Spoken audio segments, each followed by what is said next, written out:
மருத்துவமனை வேண்டும் என்று கேட்டார்கள். உடனடியாக மத்திய அரசு கொடுத்து அந்த பணி நடந்து கொண்டிருக்கிறது. அதையும் முடக்க பார்த்த அரசாங்கம் தான் திராவிட முன்னேற்ற கழக அரசாங்கம். இன்றைக்கு அனைத்து இந்திய அண்ணா திராவிட முன்னேற்ற கழக பல்வேறு திட்டங்களை நாங்கள் நிறைவேற்றி தந்திருக்கிறோம்.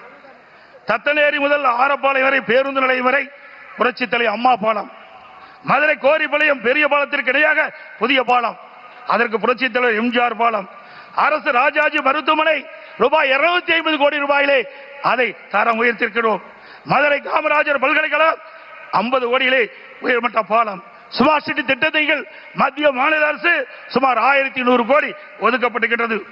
மதுரை மக்கள் நீண்ட காலமாக பாதுகாக்கப்பட்டது குடிநீர் வழங்க வேண்டும் என்று கோரிக்கை வைத்தார்கள். அந்த கோரிக்கையை ஏற்று அனைத்து இந்திய அண்ணா திராவிட முன்னேற்ற கழக அரசு இருக்கின்ற பொழுது சுமார் 1296 கோடி நிதி ஒதுக்கீடு செய்யப்பட்டு இன்றைக்கு லோயர் கேம்ப் அங்கே இருந்து குழாய் மூலமாக தண்ணீரை கொண்டு வந்து நம்முடைய மதுரை மாநகர மக்களுக்கு தங்குதடை இல்லாமல் நீரை வழங்குவதற்கு அடிக்கல் நாட்டப்பட்டு அந்த திட்டத்தை துவக்கி வைத்த அரசாங்கம் அதிமுக அரசாங்கம்.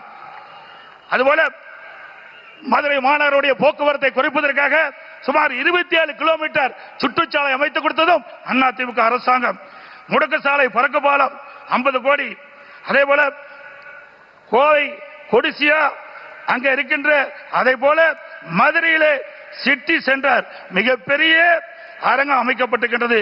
அதோட வைகை ஆற்றின் குறுக்கே உயர்மட்ட பாலம், வைகை ஆற்றின் இருகரையில் ஒட்டிய சாலைகள், காலவாசல் உயர்மட்ட பாலம், பாண்டி கோயில் அருகே உயர்மட்ட பாலம், மதுரை நத்தம் சாலையிலே 7 கிலோமீட்டர் நீளத்திற்கு பறக்கும் பாலம் மத்திய அரசின் துணையோடு இன்றைக்கு 40 ஆண்டு கால கனவு உசிலம்பட்டியிலே 58 கால்வாய் திட்டத்தை முழுமையாக நிறைவேற்றப்பட்ட அரசாங்கம் அதிமுக அரசாங்கம்.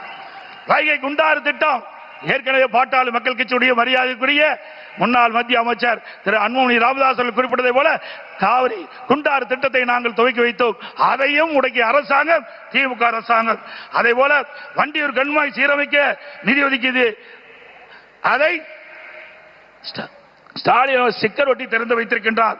மதுரை மாநகர பகுதியில் 4 தடுப்பணைகள் கட்டப்பட்டன.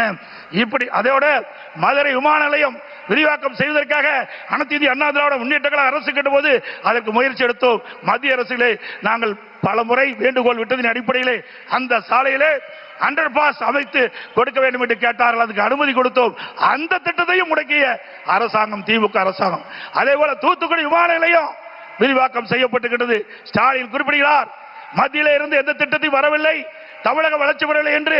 அங்கே தூத்துக்குடியிலே அதிமுக அரசு இருக்கின்ற பொழுது அதற்கு தேவையான நிலத்தை ஒதுக்கீடு செஞ்சு மத்திய அரசு பிரம்மாண்டமான விமான நிலையத்தை இன்றைக்கு கட்டி மாண்புமிகு பிரதமர் அவர்கள் அதை திறந்து வைத்திருக்கின்றார்.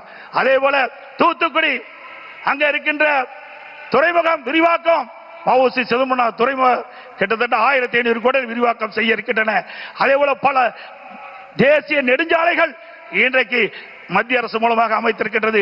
இப்படி அனைத்து இந்திய அண்ணா திராவிட முன்னேற்ற கழக ஆட்சியிலும் எண்ணற்ற திட்டங்களை கொடுத்திருக்கின்றோம். அதே போல மத்தியிலே இன்னைக்கு பாரத பிரதமர் மரியாதைக்குரிய நரேந்திர மோடி அவர்கள் வந்த பிறகு இன்றைக்கு பல்லாயிரக்கணக்கான கோடி தமிழ்நாட்டுடைய வளர்ச்சிக்காக நிதி ஒதுக்கீடு செஞ்சு திட்டங்கள் நிறைவேற்றப்பட்டுகின்ற செய்தி இந்த நேரத்தில் தெரிவித்து வருகின்ற சட்டமன்ற பொதுத் தேர்தலில் நம்முடைய தேசிய ஜனநாயக கூட்டணியுடைய வேட்பாளர்கள் போட்டியிடுவார்கள். அவர்களுக்கு முழு ஆதரவை நல்கி அனைவரையும் வெற்றி பெற செய்ய வேண்டும் என்று அன்போடு கேட்டு மீண்டும் நம்முடைய ஆட்சி மலர வேண்டும். குடும்ப ஆட்சிக்கு முற்றுப்புள்ளி வைக்க வேண்டும். வாரிசு அரசியலுக்கு முற்றுப்புள்ளி வைக்க வேண்டும். அது மட்டுமல்ல, மக்களோட ஆட்சி அகற்றப்பட வேண்டும். ஆகவே ஒவ்வொருவரும் தன்னெழுச்சி கொண்டு விறுவிறுப்பாக செயல்பட்டு சுறுசுறுப்பாக செயல்பட்டு சுழன்று செயல்பட்டு நம்முடைய கூட்டணியில் அங்க வைக்கின்ற அனைத்து கட்சி துணையோடு எதிரிகளை வைத்து மீண்டும் வலிமையான பாரதம், வளமான தமிழகத்தை உருவாக்க வேண்டும் என்று சொல்லி வாய்ப்புக்கு நன்றி கூறி விடைபெறுகிறேன். நன்றி, வணக்கம்.